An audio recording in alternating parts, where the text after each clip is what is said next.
Оройн төргийн үзэгчтэй Оргил цаг мэдээллийн хөтөлбөр эхэлж байна. Өнөөдөр болсон зарим үйл явдлын мэдээ сурвалжлагыг хүргэе. Орхон аймгийн цагдаагийн газраас 9-р сарын 20-ны өдрөөс эхлэн 11-р сарын 21-нд дуустал хугацаанд галт зэвсгийг бүртгэлжүүлэх ажлыг зохион байгуулсан. Энэ хугацаанд галт зэвсгээ бүртгэлд хамруулаагүй тохиолдолд зөрчлийн тухай хуулиар арга хэмжээ авна гэдгийг цагдаагийн газраас санууллаа. Энэ оны галт зэвсгийн бүртгэл хийгдэж байна. Галт зэвсгээ бүртгүүлэхдээ галт зэвсгийн гэрчлэгээ өөрийн биеэр авчирч бүртгүүлэх юм а. Өнгөрсөн онд манай аймгийн цагдаагийн газарт бүртгэлтэй 1000 гаруй галт зэвсэг байсан бол энэ онд нийт 1140 гаруй галт зэвсэг бүртгэлтэй байгаагаас 9 сарын 20-оос өнөөдрийн хүртэл нийт 80% та бүртгэл явагдаж байна. Иргэд байлдааны зориултад зэвсэг эзэмшихийг хоригддог бөгөөд харин тусгай албанд ашигладаггүй зэвсгийн анги харуул хамгаалтын спортын гэх мэтчлийн зориултаар эзэмшиж ашиглахыг зөвшөөрдөг байна. Улсын хэмжээнд 2019 оны 9 сарын 20-оос 18 сарын 20-ны хүртэл 2 сарын хугацаатай галт зэвсэг 2019 гэсэн юу арга хэмжээ зохион байгуулж байна. Энэ арга хэмжээний өрөөнд иргэд дээр байгаа бүртгэлтэй байгаа галт зэвсгүүдийг мөн бүртгэх, тоолох, мөн одоо шийдлүүдгүй хийлгсэн галт зэвсгүүдийг бас мөн давхраас бүртгэж авах ийм хэмжээний арга хэмжээгээр зохион байгуулж байна. Манай аймгийн тухайд нийт иргэдэд 1141 галт зэвсэг байгаа бүртгэл Орхон аймгийн цагдаад байгаа боловч энэ бүртгэл маань одоо 80% та явагдаж байна. Энэ бүртгэл одоо хүндрэл учирч байгаа нь одоо гол шалтгаан бол манай иргэд маань одоо өөрсдөө галт зэвсгээ одоо хэн нэгэн хүнд худалдаалахдаа шууд нотариатаар одоо худалдаа авах гэрээ хийгээд нөгөө хүндээ шилжүүлэл өгсөн гэсэн байдлаар ингээд орхисноос болж одоо өөрсдөө ингээд галт зэвсгээ олж ирж чадахгүй хинд өгснөө мэдэхгүй байгаагаас болж одоо өөрсдөө ингээд давхраас хуулийн хариуцлах хүлээхээрээс юм бас асуудал үүсэж байна. Монгол Улсын галт зэвсгийн тухай хууль зүйн дотоод хэргийн сайдын 2015 оны А220 дугаар тушаалаар баталсан галт зэвсгийн тоолго явуулах журамд эргэн хуулийн этгээдийг өмчлөлт байгаа галт зэвсгийн тоолгыг жил бүрийн 10 дугаар сар зохион байгуулдаг. Галт зэвсэг 2019 сарын хэмжээний хүрээнд цагдаагийн ерхий газраас 9 дугаар сарын 20-оос 11 дугаар сарын 21 хүртэл галт зэвсгийн бүртгэх, гэрчлэгээжүүлэх ажлыг улсын хэмжээнд зохион байгуулж байна. Галт зэвсгийн тоолгоор 2016 онд нийт галт зэвсэг эзэмшигч 70.6%, 2017 онд 78.1% хамарч байжээ. Мөн тоолгын явцад галт зэвсэг сумын хууль бус үйлдэл 8-г дасан зогсоох ажиллагааг явуулах юм байна. Хэрвээ заасан хугацаанд галт зэвсгээ бүртгэлд хамруулаагүй тохиолдолд зөрчлийн тухай хуулийн 5-6 дугаар зүйлийн 5-6-гийн 5 дахь хэсэгт зааснаар иргэнийг 41-тэй тэнцэх, хуулийн этгээдийг 401-тэй тэнцэх хэмжээний төгрөгөөр торгох хуулийн хариуцлага хүлээлгэнэ. Иймээс иргэд олон нийт та бүхэн тооллогот идэвхтэй хамрагдаж өөрийн эзэмшдэг өмчлөлдөх галт зэвсэг түүнтэй аддах хэрэгслээ цагдаагийн байгууллага заасан хугацаанд нь бүртгүүлж хуулиар олгогдсон үүргээ биелүүлэхийг аймгийн цагдаагийн газраас уриалж байна. Мөн бичиг баримтгүй байгаа галт зэвсгийг давхар бүртгэж байна. Өнөөдөр Орхон аймагт Монгол Улсын төрийн албаны менежментийн хүчил сэдэвтэй форум зохион байгуулагдлаа. Тус форумд төрийн албаны 450 орчим алба хаагчид оролцсон юм. Арга хэмжээг нийгмийн даатгалын хэлцээс зохион байгууллаа. Монгол Улсын төрийн албаны ил тод байдлыг хангах, сайн засаглах, шилдэг туршлагыг түгээн дэлгэрүүлэх, төрийн албаны процессыг дахин инженерчлэх, төрийн албаны инновац хөгжлийг нэмэгдүүлэх замаар төр иргэн хувийн хвчлийн хооронд итгэлцлийг сайжруулах зорилгоор Монгол Улсын төрийн албаны менежмент хөгжил сэдвт форум боллоо. Тус форумд Монгол Улсын төрийн албаны зөвлөлт засгийн газрыг хэрэглэх газар, авилгатай тэмцэх газар, зарим яамд болон бусад аймаг нийслэл сум дүүргийн болон аймаг садарга тамгын газар, төрийн захиргааны төлөөллийн 450 орчим төрийн албан хаагчид оролцож байна. 2019 онд төрийн албан хаагчид маань төрийн байгууллагууд иргэдэд ямар одоо шинэ үйлчлэгийг нэвтрүүлвэ.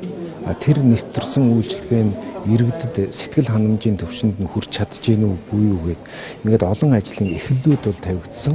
Эдгээр олон ажлын эхлэлүүдээ Эрдэнэтэд ирж яам, агентлаг, аймаг орон нутаг бүх байгууллагууд салбар харгалзахгүйгээр ажлын тэргуун туршлагуудаа ярилцж байгаа, зөвлөдөж байгаа.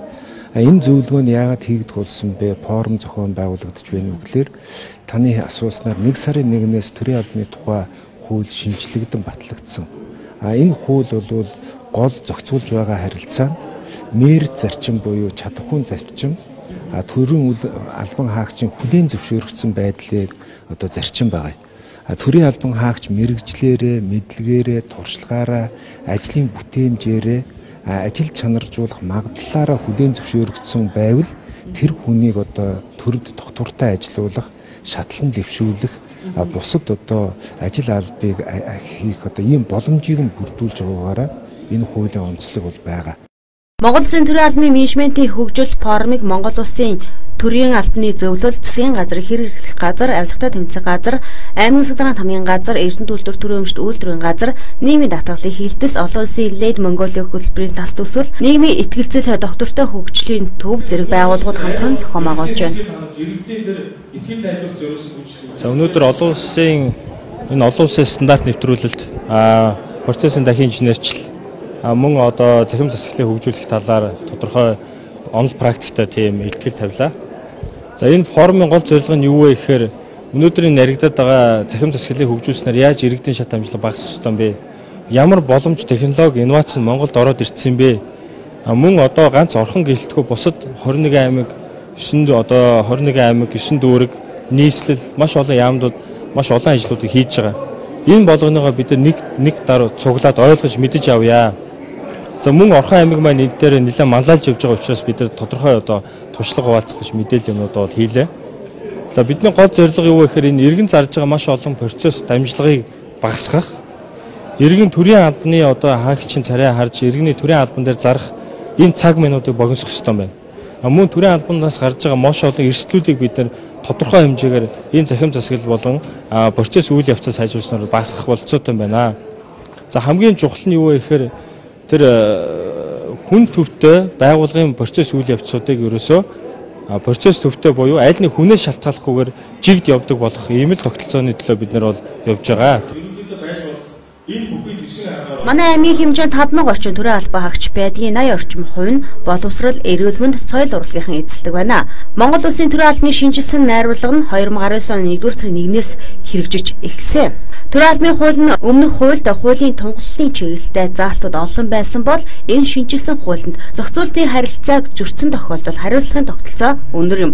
Төрийн албан хаагчийн төрийн албаны эд хөрөнгийг хувийн зориулалтаар ашиглах, төрийн албаны утсаар гэр бүлийн хүмүүстэйг удаан хугацаагаар ярих, үнэгүй зардал үүсгэх, төрийн албаны унаагаар хувьдаа ашиглах гэх мэт хууль бус зүйлүүдээр төр эвлэрэхгүй заалтуудыг тусгаж өгчээ. Төрийн албаны тухай хууль 1995 оноос эхэлж хэрэгжсэн шүү дээ. Тэгээ замдаа 3-4 удаа одоо нэмэлт өөрчлөлт, шинжилэлт ороод ингээ хэрэгжиж байгаа хууль. За энэ төрийн албаны томоохон шинжилтийн үед бол энэ шин санаа одоо байгууллага дээр шин санаа нэвтрүүлэх, сүүлийн үед яригдж байгаа энэ бүтээмжийн асуудал, инновацийн асуудлыг төрийн байгууллагуудад хэрэгжүүлэх энэ бол маш их чухал ач холбогдолтой болж байгаа. Тэр утгаар нь энэ аймаг орон нутгуудаас анх удаа энэ чиглэлээр үйл ажиллагаа явуулдаг энэ мэргэжлийн байгууллагуудаа ураад тэгээд төрийн албан хаагчдын 400 гаруй төрийн албан хаагчдын төлөөлөл оролцуулаад энэ форумыг зохион байгуулж байгаа. Мөн 10-аад одоо аймгийн засгийн хамгийн газар за холбогдох агентлагуудаас ус төлөөлөл ирж өөрийнхөө аймаг орон нутагт хэрэгжүүлж байгаа энэ шинэлэг ажлуудаа бас танилцуулж туршлага судалтай солилцож ингэж явж байгаа. Ер нь цаашдаа бол яг хөө форум зөвлөгөөн зохион байгуулах бол нэг ажил шүү дээ. Цаашдаа гол нь одоо үр дүн гаргах, төрийн үйлчлэгээнд иргэдийн сэтгэл ханамжийг нэмэгдүүлэх энэ ажил бол одоо маш чухал юм байна. Тэгэхээр цаашдаа энэ хуулийн хэрэгжилт, дагсан одоо шийдвэрүүдийн хэрэгжилт одоо амжилттай болж тодорхой үр дүн гарч төрийн алба шуурхай, чирэгдэлгүй, чанартай, хүртээмжтэй юм үйлчлэгээтэй болох чиглэл рүү одоо гол зорилго явж байгаа. Монгол Улсын төрийн албаны хөгжил, шимтгэл, цаашдын зорилт, төрийн байгууллага олон улсын стандарт нэвтрүүлэлт, захин засаглал ба процессын дахин инженерчлэл, доктортой хөгжил ба нийгмийн засаглал, төр хувийн хвшлийн түлшил хамтын ажиллагаа гэх мэт илтгэлүүд хэлэлцүүлэгдэж байгаас гадна салбарын хуралдаанаар үргэлжлэнэ. Форумын төгсгөл нэгдсэн хуралдаан болж зөвлөмж гаргах юм. Автомашины хэрэглээ нэмэгдэж байгаа энэ үед автомашины хулгай гэмт хэрэг гарах болсон байна. За тиймээс цагдаагийн газраас хэрвээ та орон сууцны дунд өөрийн автомашинаа тавьсан бол сунан сэрэмжтэй байх. За дээр нь автомашинда дуут дохиог хийлгэх. За дээр нь автомашины хулгаан гэмт хэргийг харсан иргэн байх юм бол цагдаагийн байгууллагт хандах хэрэгтэй байгааг дараах мэдээлэлээр дамжуулан хүргэж байна. За учир нь сүүлийн үед орон сууцны хорооллуудын дунд тавьсан автомашиныг цонхыг нь хагалж дотроос нь эд зүйлсийг хулгайлах гэмт хэрэг гарч байгаатай холбогдуулан дараах сэрэмжлүүлгийг хүргүүлж байна. 2019 оны 11-р сарын 5-наас ээлтэй авч хонуулсан нийт 14 тээврийн хэрэгслийн жижиг цонхыг хагалж эд зүйлсийг нь хулгайлсан гэмт хэргийн шинжтэй дуудлага мэдээл цагдаагийн газарт бүртгэгджээ. Тус хэргийн дагуу цагдаагийн газрын албан хаагчид холбогдох ажиллагааг хийн эрен сурчлага ажлыг хийж байна. Гэмт этгээдүүд шөнийн цагаар орон сууцны хорооллын гудамж талбай зогсоолт ил задгаа тавьсан автомашины цохыг хаагалж автомашин доторх эд зүйлсийг хулгайлжээ. Нэг иргэн автомашинд нь байсан халтар манан хөрөг хулгайд алдагдсан байна. Дээрх одоо гэмтрэг үлж байгаа этгээдүүд олдсон тохиолдолд эргэн хуулийн дагуу устдын төрөнгийг устгах гэмтээ мөн хулгайлах гэсэн зүйл ангуудаар одоо хариуцлага асуултыг ярина. 2019 оны 11 сарын 5-наас хойш өнөөдрийн байдлаар Орхон цагдаагийн газрын 102 шургуу дуулган мэдээллийн утсанд иргэдээс тээвэр хэрэгслийн цонхын юмнуудаа гадаа тавьсан тээвэр хэрэгслийн цонхын юмнуудаа заагалж одоо дотроос нь эзүүлээд хулгайлж авлаа гэсэн дуудамжууд 14-д ирсэн байна. Энэ нь бол 14 иргэний тээвэр хэрэгсэлтэй болсон гэж халдлага болсон байна гэж ойлгох хэрэгтэй. Иймд дээрх нь машин техникүүдд биднээс цагдаагийн газрын мөнгөний шалгалт ажиллагаа хийгээд бас сэжигтэй этгээдэг бас илүү зор тогтоох чиглэлээс манай тодорхой ажил арга хэмжээ зохион байгуулаад ажиллаж байна. Мөн иргэдийгээ цааш тус энэ гэмт талдаад өртгөөс урьсан сэргийлэх зорилгоор цагдаагийн бус анхааруулж хэлэхэд машин тээвэр хэрэгслийг харуул хамгаалалттай газар болон одоо бусдын бас хяналтанд бас байлгах нь бас зүйтэй байна гэж бас цагдаагийн бус анхааруулмаар байна. Энэ дэдэг одоо мэдээллийг бол цагдаагийн байгууллага нууцлалын зэрэгтэй мэдээллийг авна. Цагдаагийн гэмтрэгээс үйлдэлсэн болон бэлтгэж байгаа гэдэг бол мэдээллийг цагдаагийн төлбөртэй мэдээлэл авдаг нь журамтай байгаа. Тэрнийг өөрөнд биднээс мэдээллийг авнаа. Цагдаагийн газрын 102 суц руу ярихад холбогдож бас мэдээллийг иргэдэг бас өгөөрэй гэж хэлсэн байна. Одоогоор хэрэгтнийг мөрдөн шалгах ажиллагаа явагдаж байгаа бөгөөд иргэд тээврийн хэрэгслээ ил задгаа тавьж хонуулахгүй байх, зориултын хамгаалалтай камертай орчин тавьж байхыг анхааруулж байна. Мөн шижиг бүхий этгээдүүдийн талаар мэдээллийг цагдаагийн байгууллагын 75 102 утсанд мэдэгдэж хамтран ажиллахыг хүсэж байна. Эрдэнэтхүйд үйл ажиллагаа явуулж байгаа хувийн хөгжлийн байгууллагууд болон төрийн байгууллагууд хамтран жишг хотын стандартыг хэрэгжүүлэх уриатаагаар хотыг бүхэлд нь гэрэлтүүлэх ажлыг зохион байгуулж байгаамаа. Энэ иргэдээс ихээхэн сайшаалтай урмын үгийг авсаар байгаа. За Эрдэнэт хотын иргэдийн хувьд энэ гэрлэн чимэглэл нь үнэхээр нүдэ олсон. За дээр нь хотын өнгө үзэмжинд ихээхэн нөлөөлж байгаад баяртай байгаагаа илэрхийлсээр байна. Энэ ажил хэрхэн хийгдэж байгаа талаарх мэдээллийг дараах мэдээллээрээ дамжуулан тодруулан хүргэж байна.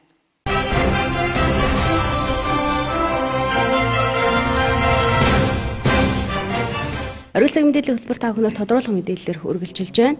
За өнөөдрийн тодруулга булангаар Эрдэнэт хотод маань бас гэрлэн чимэглэлүүд манай Орхон аймагт хийгдэж байгаа. За энэ талаараас тодруулахаар хот байгуулалт барилга захирагч албандараа мөнгөтлөөтэй ярилцах гэж байна. За энэ хүү ажлаас хизээ хийгдэж дуусах уу? За хэдэн төгрөгийн хөрөнгө оруулалтаар хийгдэж юм? Ямар компани хийж гүйцэтгэх вэ? За 2018 онд явагдсан аймгийн удирдлагаас Эрдэнэт одоо цаашдаа Эрдэнэт хотын жишг төрөх энэ хэмжээний ажлуудын хүрээнд саналууд гарч ирсэн байгаа. За тэгээ энэ ажлын нэг ажил нь болохоор энэ Эрдэнэт хотын одоо гэрлэн чимэглэлийг сайжруулах ажил бол орчихсон байгаа. Энэ дээр бол нийтдээ ойролцоогоор 900 сая төгрөг иргэдэд төсвөр төртөгтэй ажлууд бол хийгдэхээр төлөвлөсөн. За тэгээд өнөөдрийн байдлаар бол Эрдэнэт хотод маань одоо төв гудмын эрх чөлөөний өргөн чөлөөний иргэдэд хоёрын барилгууд худалдаа үйлчлэхний газрууд за энэ барилгуудын ирэхэд гэрлэн чимэглэлийн ажил анд нэрэг компани хийгээд иргэдэд 90% та бараг дуусч байгаа ажил бол болж байна. За хоёр дахь хийгдэх ажил нь болохоор яг энэ бас энэ гудамын ойролцоох орон сууцны байрууд дээр бас гэрлэн чимэглэл хийж байна. За энэ нь болохоор ирэхэд дотгошоо бол иргэдэд одоо нөлөөлөхгүйгээр хамгаалттай туяагийн хязгаарлалтууд хийгдэн. За тэгээд одоо яг энэ гудмынхаа дагуу ингээд компани шалгараад Атмастер төв иргэд хариуцаад ингээд хийгээ явж байна. За гурав дахь ажил нь болохоор төрийн байгууллагуудын гэрлэн чимэглэлийг сайжруулах. За мөн одоо хөшөө туршилт газруудынхаа гэрлэн чимэглэлийг нэмэх ийм ажлууд бол ингээд компани шалгараад ажиллаа ингээд хийгээд явж байна. За энэ бүх ажлуудыг хийгдснээр иргэдээ манай аймгийн одоо төв болох Эрдэнэт хотын маань өнгө үзэмж нэмэгдээд за мөн одоо гаднаас ирэх цуушд иргэдэд бас ингээд таатаа сэтгэл төрүүлэх маш олон ажлууд бол орж байгаа. Эндээс хэдэн төгрөгийн өрсөлдөв. Дээрээс нь та орон сууц болон дээрээс нь худалдаа үйлчилгээний байгууллагуудаас гэрэлтүүлнэ гэж байна шүү дээ. Одоогийн байлгараас үйлчлэгийн төв за дүрийн 14 16 дугаар байр гэх мэтчлийн байрууд бол бас гэрэлтүүлгийн ажил хийгдээд явж байгаа шиг туршилтын журмаар яг хизээ эзлэн батлагдах вэ? За нийт ойролцоогоор 900 сая орчим төгрөг энэ ерөөдөө энэ дээр бол батлагдсан байгаа. За тэгээд компаниуд бол тендертэй шалгараад хугацаанд бол хийж дуусгах ёстой. За тэгээд 3 компани тус тустай бол хугацаанууд юм байгаа. За тэгээд ямарчсан одоо энэ хүүтрхээс өмнө амжих нь уу гэдэг нь бас тодорхой бос байна. Яг тэгэхээр тендер одоо нэлээд хойш зарлагдсан. За тэгээд бас энэ тендерт бас оролцох компаниуд бас яг нөгөө бүрэн бас сайн хамрагдаагүй тохиолдлууд бол байгаа. Тэгээ анд энерги компани Автомастер төв эдгээр бол ерөөдөө одоо яг үндсэн гүйцэтгчээр бол ажиллаж явж байгаа. Тэгээ анд энерги компаниуд манай Эрдэнэтэд үйл ажиллагаа явуулдаг, үйлдвэрлэл лид гэрлийн төлөөр үйлдвэрлэл явуулдаг учраас бас аймгийн удирдлагаас бас энэ тал дээр бол бас анхаарч бас дэмжиж байгаа тал юмуд бас байгаа. Одоо нэг хэрэглүүлгийг тавьснаар одоо зарим хүүтэн үед бол асахгүй тохиолдол гарах, за дээрээс нь тогны асуудал их гарах байх л та. Энэ дээрээс ямар зохицуулт хийж байна? За өөрөө лид гэрэл маань өөрөө эрчим хүчний хэрэглээ бол бага байдаг. За тэгээд нөгөө талаараа одоо тухайн одоо шилбэл үйлчлэгийн төвийг ингээд сайхан гэрэлтүүлээд ингээд тал талаас нь гэрэлтүүлээд гэрэлэн чимгэл тавиад гэж байгаа. За тэгээд үйлчлэгийн төвийн одоо хөрөн булаг компани ч гэдэг юм уу тэнд үйл ажиллагааг яг эзэмшиж байгаа компаниуд бол ерөөдөө цаашдын одоо 1 жилийн хугацаанд бол гүйцэтгэх компани хариуцна.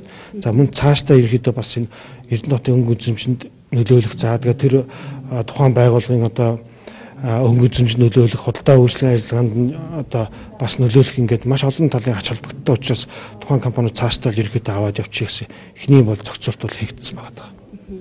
Энэ 12 сард багтаа дуусчихна гэж ойлгошлоо. Тий, одоо ямар ч нэг хүүтрхээр л гадаах ажлууд ерөөдөө зогсчихно. Тийм учраас энэ он дамжаад хийгдэх байх магадaltaй. За баярлалаа мэдээлэл.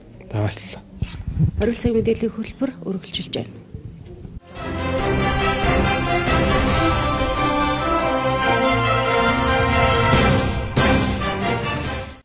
Оргил цаг мэдээллийн хөтөлбөр энэ түрээд өндөрлөж байна. Ахаалаа хандсан танд баярлалаа.